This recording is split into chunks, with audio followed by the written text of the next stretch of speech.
এ দুনিয়াদার পাগল আমার বাবারা, আজকে আমার মাওলার দেওয়া জবান দিয়া তুমি কথা বলো। আরে কত বুয়া মানুষ তোমার আমার সামনে আউ আউ করিয়া চিল্লায়, ওর বুকে কত ব্যথা কত জ্বালা, ওর মনের ভাব প্রকাশ করতে পারে না। আর তুমি আর আমি এত সুন্দর কথা বলি, এই কথা বলার শক্তি কে দান করলো? আজকে আমার মাওলার দেওয়া জবান দিয়ে কথা বলো। ওই জবান দিয়ে তুমি যখন তোমার আব্বাকে ডাকো, তোমার আব্বার কলিজারাও ঠান্ডা হইয়া যায়।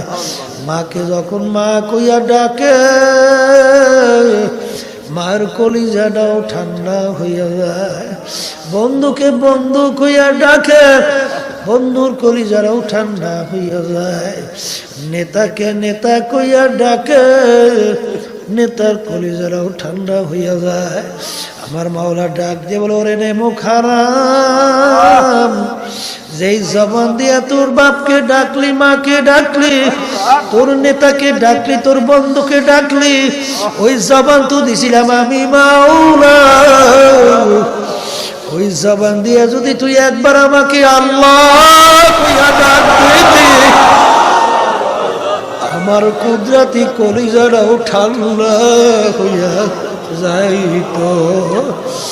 এ দুনিয়াদার পাগল আমার বাবারা, কার প্রেমে পড়ছো, কার মোহাব্বতে পড়ছো, কোন সম্পদের পিছনে পড়ছো? বাজার মাঝে মধ্যে একটু চক্ষু বন্ধ করে একটু মোরাকাবা করো। আরে কোন দুনিয়ার পাগল হইছ, কোন দলের নেতা নেত্রী পাগল হইছ, কোন ক্ষমতার পাগল হইছ? আরে দলের স্বার্থ আছে তোমার দ্বারা, স্বার্থের কারণে তোমার সম্মানও আছে। যখন দলের স্বার্থ বিলীন হইয়া যায়, তোমাকে লাথি মারিয়া দল থেকে বের করে দেয়। এমনকি সুযোগ পাইলে তোমাকে মাইরাও ফেলায়। আরে